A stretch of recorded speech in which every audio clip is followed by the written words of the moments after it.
বন্ধুসকল দেখতে পারাই মেঘর মাঝে তুফানোর মাঝে তারা কাম করা ধরেন খাসরা উঠে নিরা তারা হইলে গিয়ে বলদিয়ার মানুষ বুঝছেন ওটা হইল কি এই দেশের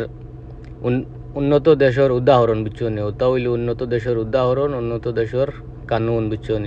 কোনো হেরাফেরি করতে পারতা না কোনো বাহানা করতে পারতা না যে আজ মেঘ দিলাইছে কাম করতাম না এটা চলতো না ডিউটি বাই ডিউটি করা লাগবে বুঝছেন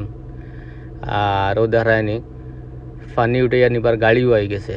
মেঘ দিতে না দিতে দেখায়নি কত গাড়ি আইছে এটা 10-15 খান গাড়ি আইছে বুঝছেন পানি উঠে নিবা লাগে ও দেখায়নি হলদিয়া পোশাক ভিন্ন বেটা আছে ও হে বেটা তার মানে 5 ডালিছে রৌডো ডালিয়া ডাইরেক্ট পানি হিসিয়া লইয়া যার বুঝছেন ওটা হইলে উন্নত দেশের উদাহরণ আমরার দেশও এটা উন্নত প্রযুক্তি আর এটা জিনিস হইতে হইতে মনে করো আরো 100 বছর লাগবে বুঝছেন এটা জিনিস দেখলে ওলা লাগে যে আমরা তারা থাকি না মোটামুটি 100-200 বছর করে আছি বুঝছেন।